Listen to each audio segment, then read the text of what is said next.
नमस्कार देशवासियों, स्वागत है आपका हमारे इस यूट्यूब चैनल पे। और बड़ों को मेरा प्रणाम और छोटों को मेरा स्नेह।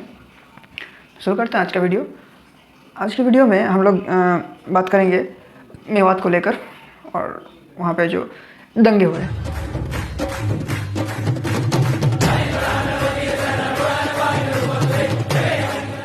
तो इन दंगों का जो मेन बताया जा रहा है कि यात्रा जो यहाँ से गई, गाड़ियों में यात्रा जा रही थी, हिंदू जा रहे थे, वहाँ पे गए और वहाँ पे फिर पत्थरबाजी, बमबाजी, गोली चलाई गई, ये सब चीज़ें हुई गई, बहुत सारे गाड़ियाँ जलाई गई। ये सब मोटा मोटा ये तो आपको पता है कि क्या हुआ। ये घटनाएं जो भी हुई हैं आज 6-7 दिन पहले हुई हैं, आपको पता चल ही गया होगा। जिनको नहीं पता चला उनको 2-3 न्यूज़ चैनल के वीडियोज़ के मैं लिंक दे दूँगा, आप लोग थोड़ा देख लीजिएगा कि क्या क्या क्या हुआ है। बहुत गलत हुआ है जो भी हुआ है। तो ये सब चीज़ें क्यों हो रही हैं? बताया जा रहा है कि नूह जो है वहाँ मेवात में लगभग 500 गांव हैं, तो उनमें 400 गांव ऐसे हैं जहाँ पे मुस्लिम संख्या बहुल है। बाकी 103 में जो हिंदू हैं उनकी संख्या भी बहुत कम है। इसीलिए उस जगह को मिनी पाकिस्तान, बांग्लादेश या फिर ऐसा कुछ कहा जाता है। तो बात क्या सिर्फ यहीं तक है? बात सिर्फ यहीं तक नहीं है। बात है कि इस तरीके की जो पत्थरबाजी जिन्होंने अपने आँखों से नहीं देखी है, उनको यह समझाना थोड़ा सा मुश्किल है। आज ये हरियाणा में हुआ है ना, हरियाणा में जो पर्टिकुलर जहाँ पे हुआ है, जो लोग हिंदू यहाँ से जो गए थे गाड़ियों में, जो उस परिस्थिति में जो फंसे हैं, जो फंसे थे, जिन्होंने अपने सामने किसी की मौत देखी है, सिर्फ वही समझ सकते हैं।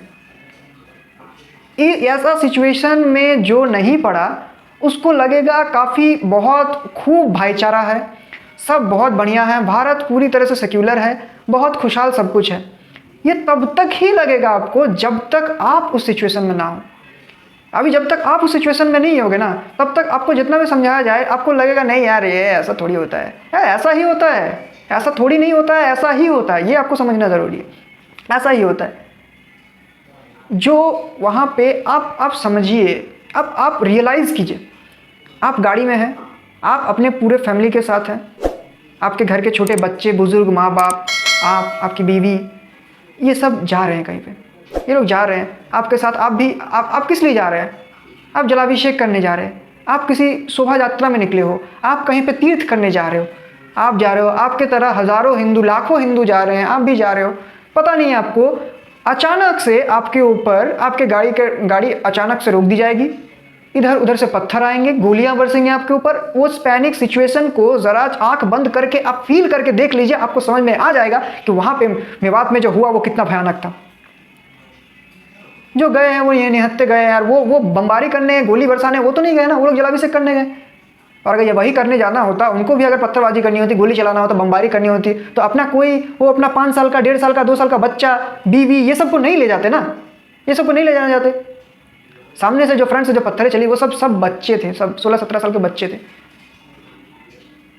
तो ये सिचुएशन का आंकलन करना बड़ा कठिन है, क्योंकि जब तक आप लोग इन घटनाओं में नहीं पड़िएगा तब तक आप लोगों को ये इस घटना, ये कितना भयानक, ये कितना डरावना हो सकता है, ये तब तक आपको समझ में नहीं आएगा।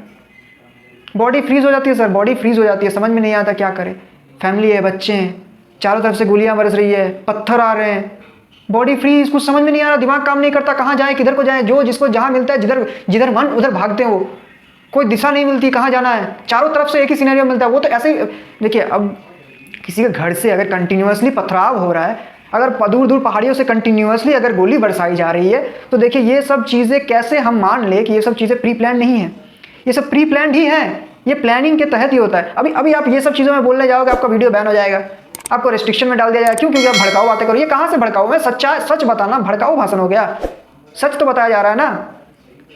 ये अचानक मुठभेड़ हो गई, चाहिए आज कर लेते ना कहीं भी, चलिए आप करिए अपने इलाके में।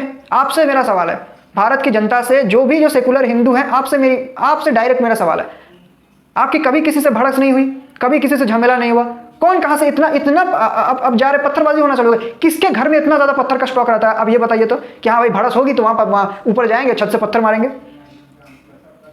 किसके घर में इतना ज़्यादा पत्थर का स्टॉक रहता है? मुझे ये बता दीजिए। नहीं होता ना। तो ये सब चीज़ें तो प्री प्लान्ड ही है। और अगर ये भी कुछ बताएंगे कि नहीं ये इसमें भी पॉलिटिकल व्यू लाएंगे कि नहीं इसमें क्या है, कोई चाहता है दंगा करवाना इसीलिए वो दंगा करवाते हैं। अच्छा ऐसा है, दंगे करवाने के लिए, चलिए आपकी बातें अगर मान भी लूँ मैं, कितने गुंडे घुसाएंगे पैसे से, कितने 10 20 100, जब हजार लोग, 1000 2000 3000 4000 लोग जब इस तरीके की पत्थरबाजी करते हैं, गोली बरसाते हैं, जब आगजनी होती है, ये आप कैसे कह सकते हैं संभव है इस तरीके से? आप क्या दिखाना चाहते हैं कि मतलब जो कर रहे हैं दंगा उनकी कोई गलती नहीं है, कोई मास्टरमाइंड है, कोई इनसे करवा रहा है? आप करवा के दिखा दीजिए। ये मैंने बहुत बार सुना है, ये सेक्युलर हिंदूज जो है ना, यही लोग ये सब चीज़ें कहते हैं। ये चाय की टपरी पे बैठेंगे और ये लोग यही कहेंगे, है ये तो सब पॉलिटिकल है, वो चाहते हैं हम लोग झगड़ते रहे। अच्छा चलिए आप करवा के दिखाइए, आप झगड़वा के दिखाइए। दूसरी और कम्युनिटी के कुछ भी, किसी पे भी 25 दिसंबर को आप कुछ करके दिखाइए वैसा। आप ईद पे, मुहर्रम पे कुछ करके दिखाइए तो वैसा। पत्थरबाजी कहाँ होती है, आज तक हुई है दिखाइए। क्यों होता है हिंदू सिर्फ और सिर्फ हिंदू त्योहारों में, हिंदुओं की शोभा यात्रा पे ये सब चीज़ें क्यों होती है? चाहे वो अमरनाथ यात्रा से शुरू करके लेकर रामनवमी से लेकर शिव जी के ये से लेकर सब कुछ से, सब कुछ में कांवड़ जातियों पर हमला होता है, सब कुछ में होता है। सिर्फ और सिर्फ हिंदुओं के चीज़ों में अटैक फिर क्यों होता है? अगर पॉलिटिकल भड़स ही है, अगर उनको ही अपना ये सब दंगा वंगा करवाना है, जो भी है गुंडागर्दी करवानी है, आप जैसा मान रहे हैं कि हाँ नहीं वो अच्छे हैं, ऐसा चीज़ घट रहा है, तो फिर ये सब चीज़ें क्यों होती है? सिर्फ और सिर्फ हिंदुओं के त्यौहार में क्यों होती है? फिर हिंदुओं की तरफ से कुछ नहीं क्यों आता? तो इसका मतलब तो ये मानना पड़ेगा ना कि हिंदू का ब्रेन सटल है, हिंदुओं का ब्रेन सटल है, उनको ऐसे कोई भड़का नहीं सकता। किसी एक किताब के नाम पे, किसी चीज़ के नाम पे उनसे ऐसे काम नहीं करवाए जा सकते। यार किसी को काटने से पहले, किसी को मारने से पहले 2 बार सोच भी नहीं रहे। बच्चा है, बूढ़ा आदमी है, कोई बूढ़ी औरत है, कुछ नहीं सोच रहे, गाड़ियाँ जला रहे हैं, पलट रहे हैं। पहाड़ से जो गोलियाँ चल रही हैं भाई, वो गोली है, गोली मेटल की होती है, शरीर में जाता है ना तो आदमी खत्म होता है।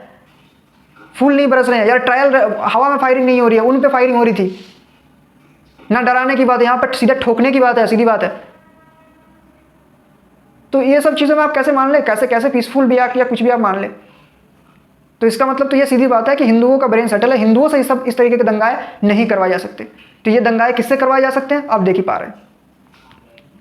तो ये कैसा एक सोच है, कैसी एक विचारधारा है, मुझे वो समझना है बस, कि आपका वैल्यूज़ एक इंसान होने के नाते इतना आपका ज़मीर कैसे मर सकता है? आप ऐसे बहकावे में कैसे आ सकते हो कि आपके सामने जो आ रहा है वो भी इंसान है? आपके उम्र के, आपके पिताजी का जो उम्र होगा या फिर आपके अब्बू का जो उम्र होगा, उसी उम्र के सामने वाले लोग आ रहे हैं। आपके बेटे के उम्र के लोग आ रहे हैं, आपकी बहन की उम्र की लड़कियां आ रही हैं। आप लोग उसी तरफ से, आप लोग इस तरीके से पत्थर चला रहे हो। अब पत्थर कौन चलाए ये तो क्लियर है ना, अब इसमें तो कोई डाउट नहीं है। और सरकार ने, वहाँ की सरकार ने जब घर बुलडोजर से तोड़ दिया, वो जहाँ से पथराव हो रहा था, तब भी मतलब वो किसी को तो मतलब होती है ना, अलग चुल होती है एक, वहाँ पे मुंह खोलना होता है, अरे गरीब का नुकसान हो गया यार, बेकसूरों के साथ ही हो गया। कौन बेकसूर भाई, कौन बेकसूर? संभव नहीं है मेरी बिल्डिंग पे, मेरे घर के बिल्डिंग पे छत पे ना, वहाँ पे ले जाना ऐसे, यानी मेरे घर पे, अगर मेरे घर के छत पे अगर वहाँ पे इतना बड़ा स्टॉक रखना है ना पत्थर का, तो इसका मतलब वो उस दिन नहीं हो रहा, वो हो चुका है आगे से। तब क्यों नहीं प्रोटेस्ट किया? तब क्यों नहीं प्रोटेस्ट हुआ? जब इस तरीके से हिंदुओं को, जब वो इस तरीके से वहाँ पे मारा गया, जब इस तरीके से उन पर पत्थरबाजी हुई, क्यों नहीं दिखा भाईचारा? क्यों किसी ने नहीं इसका निंदा जताई कि नहीं ये नहीं होना चाहिए?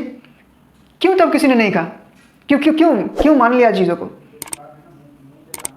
भाईचारा निभाना है ना, तो क्यों प्रोटेस्ट नहीं किया? क्यों रास्ते पे नहीं आए भैया?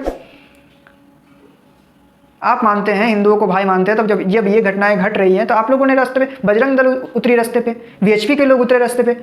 आपको भाईचारा निभाना था, आपको भी उतरना चाहिए था रास्ते पे कि नहीं ये ठीक नहीं हुआ, ये गलत हुआ। आप उनके लिए सोच रहे हो जिनका घर वहाँ पे बुलडोजर से तोड़ा गया। हाँ ठीक किया गया, तोड़ा गया, क्यों नहीं तोड़ा जाएगा? घर पे पत्थर रखोगे, पत्थरबाजी इस तरीके से होगी, कोई भी, ये आतंकवादी कारनामा है ना। ये कोई सटीक, कोई अच्छी चीज़ होती, फूल तो नहीं बरसा रहे थे, पत्थर बरसा रहे थे। तो ये जो आतंकवादी कारनामे आप करोगे तो आपका हर्ष यही होगा। 2 दिन की पहले की ये भी रिपोर्ट आई है कि वहाँ पे बहुत ज़्यादा से ज़्यादा वहाँ पे रोहिंग्या लोग जो है, बांग्लादेश से आए हुए, बाहर से आए हुए लोगों की झपड़पट्टियाँ हैं, वो क्लियर कर दी गई हैं, वो तोड़ा गया है। तो वो किस चीज़ का गढ़ बनते जा रहा था, ये भी तो सोचना जरूरी है ना। नूह के बारे में थोड़ा सा अच्छे से जान लीजिए, अगर समय मिलेगा तो मैं भी उसके बारे में थोड़ा आपको जो भी मैं डेटा कलेक्ट कर पाऊँगा मैं देने की कोशिश करूँगा आपको। अभी तक जितना किया है थोड़ा बहुत किया हुआ है। तो वो जगह तो मतलब शौर्य का कोई जगह है नहीं, पहली तो बात ये। तो जगह उस तरीके से, इतने ज़्यादा रोहिंग्या वहाँ पे, इतने ज़्यादा बांग्लादेशी वहाँ से आए, वहाँ पे जब बुलडोज़र गया सब दौड़ने लगे लोग, किसी का कोई प्रमाण पत्र ढूंढ रहा है, कुछ ये ढूंढ रहा है, वो है। लेकिन ये बड़ा सही क्या, सीधी बात, एकदम टकाटक फैसला। तुम पत्थर बरसाओगे दूसरे दिन भाई तुम्हारा घर बरस जाएगा।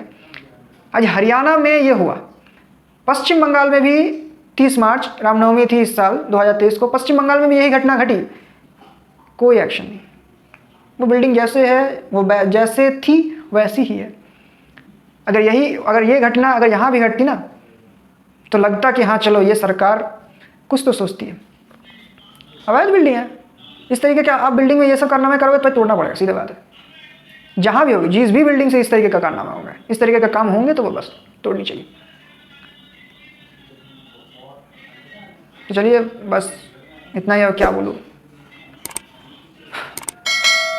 हिंदुओं के साथ तो ऐसा होता ही रहा है। अभी भी हम लोग अगर वो जाट गुज्जर बनिया यही सब में बिखरे बिखरे रहेंगे ना, ये दलित फलित के चक्कर में ये तोड़ मोड़ के चले जा रहे हैं, ये समझ में नहीं आ रहा है। वो कह रहे हैं ये हमारा साथ नहीं दिया, उन्होंने कहा इसने हमारा साथ नहीं, उसने हमारा साथ नहीं दिया। समस्या आज हम पर है ना।